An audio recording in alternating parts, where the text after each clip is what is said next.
Hi, welcome. Thanks for coming to the Psychology of Popularity. I'm glad that you selected this course, and I'm excited to tell you about some of the work that I've been doing and lots of researchers have been doing in the area of popularity. But when we talk about popularity, a lot of people will sometimes say, is this really subject that people study in psychology? Isn't this just something that is taught in high school or adolescence? What difference does this really make in the real world? So maybe a good way to start is for us to talk a little bit about how popularity really does play an important role. And it plays an important role actually throughout the entire lifespan. So first of all, of course, when we think about who cares about popularity, we think about children. And in this graphic, what you can see is that even starting in very young ages, and this graphic is from over 30 years ago, children spent far more time of their working hours surrounded by their peers than surrounded by adults. And you can see here that between the ages of about 2 all the way until pre-adolescence, there are this dramatic and increasing tendency for kids to interact with their peers. So of course, if those interactions are aversive, difficult, filled with victimization, that is going to have a big effect on the developing child. What you don't see after this graphic is that this trend just increased dramatically into adolescence. So once kids get into adolescence, of course it's totally uncool to spend any time with adults, and we see even more increases in the amount of time spent with peers. In fact, what we know is that starting at the age of 3, young children can already tell you which kids are the most popular, which kids are the least popular, and which kids are kind of not affiliating with their peers at all. So starting from very early in childhood, popularity becomes a really important construct, a variable that really has impact over time. Now, once we pass through childhood, and we get into adolescence, there are actually some biological reasons why popularity starts playing a big role. So what you can see here, this is a graphic of the brain. And what we know now is that from the time that the pubertal transition starts, adolescent's brain starts to mature, but the whole brain doesn't mature at the exact same time. It actually starts in the back, and then the development of the brain kind of moves up towards. So what that means is that the parts of the brain that are developing the most are the parts that are below the cortex.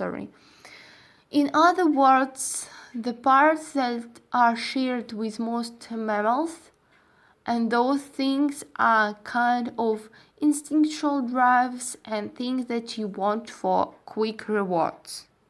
And one of those pieces in the limbic system that's really important is the desire for social rewards. And the reason why in adolescence there is a big push for our brain stillness to go out and get social rewards. It's because it's a way of helping us to develop autonomy from adults. It's basically telling us your parents aren't cool anymore. You want to be able to go out and learn how to be self-sufficient. You are not going to be taking care of by your parents for the rest of your life. So our brains make us really interested in hanging out with peers, being very excited about what happens with peers.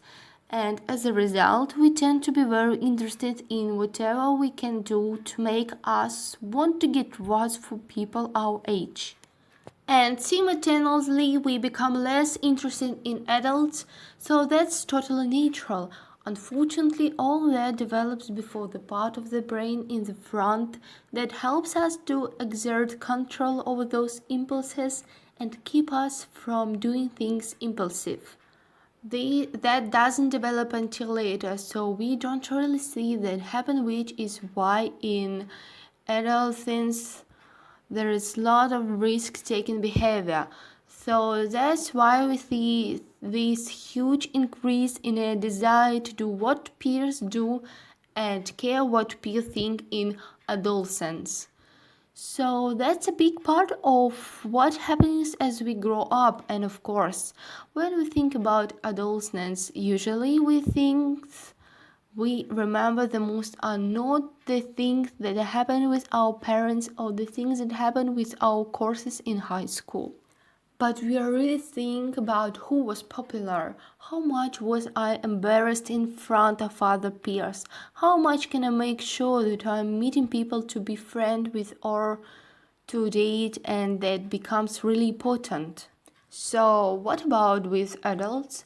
Well, one interesting thing about adulthood is that for some reason adults love talking about their adolescence in terms of popularity.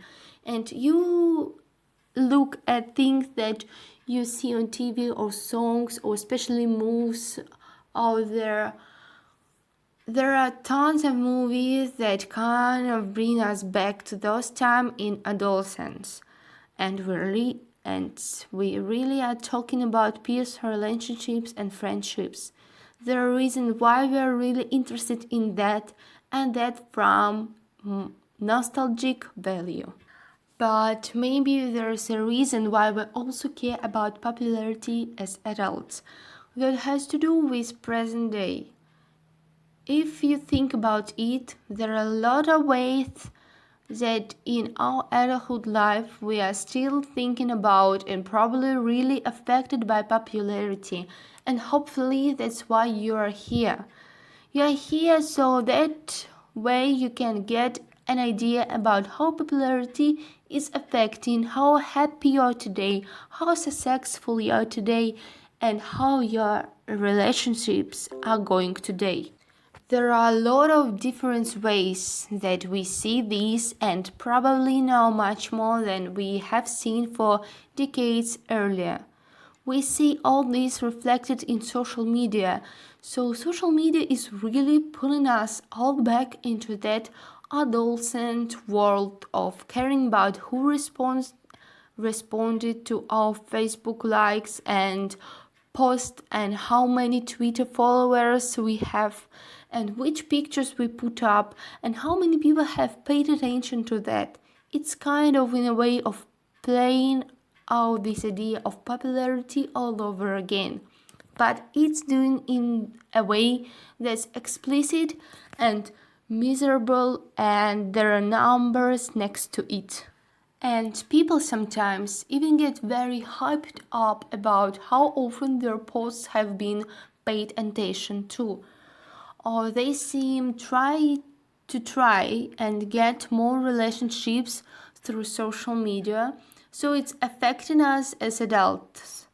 It's certainly affecting these adolescents growing up today, but it's also affecting us as adults. Another way that we really see popularity playing a role is our big fixation with celebrities. And if you think about it, celebrities are kind of the popular kids in the adult high school for some reason, and all you have to do is go to the grocery store and kind of see all the magazines there. We are remarkably consumed about what they are doing and what they look like and what they say and what their opinions are. This is even a big marketing strategy to get celebrity endorsers, with the idea that if a celebrity buys a product or espouses a worldview, we might be more likely to have similar attitudes. And the reason why it's playing up on these same ideas of popularity, that we will see that those people do as highly influential. In fact, a lot of marketing is really geared towards leveraging the same types of popularity dynamics in current day. And when you think about marketing from the perspective of potential marketing, we are really seeing that when it comes to campaigns and presidential campaigns, there's really a way in which we are trying to be pulled toward the same type of popularity politics. And that really plays an important role. And it's something that affecting our whole culture, and that has a lot to do with popularity. But even we go beyond the perspective of the entire culture, how is popularity affecting your life? What are things that you are experiencing every day that have a lot to do with popularity, as many of us have studied it in childhood and adolescence? Well, if you work in an office with other people, then you've probably noticed that there are some ways that the office have some of the kind of cliques and groups and reputation that there was in high school. It might be far more sophisticated. It might be presented in a way that's a little bit different. No one is kind of playing on a playground or teasing kids that have to sit in the corner of the room in the workplace. But there are ways in which some people tend to have much more influence in meetings. People really want to hear that they have to say. They have a way of really getting people laughing. They might stand in the door frame having conversation with their co-workers a lot. Whereas other people, they are not invited to lunch. They really aren't someone that people want to affiliate with. Turns out that really affects work performance, that affects how much the company overall is successful, that even affects how long people will stay in their jobs, and a lot of that has to do with popularity. We also see this, of course, play a role in all of our relationships. So whether it's our adulthood friendship and how much we feel we are getting support from friends in times of stress, or how much we feel in our friendship groups. There are some people who tend to be the boss and tell everyone what they are doing and what the plans are and whose house you're meeting at. Versus those that tend to still feel a little bit like they're on the outskirts of the social group, or they're not the ones in the neighborhood that are often invited to all of the events. That's all about popularity too. In fact, we even see that play a big role when it comes to romantic partners. Who we meet, how dating goes, how we feel during a date. Then afterwards, our justification in our material relationships or other kind of romantic parentships. A lot of that stems from the things we learn about popularity.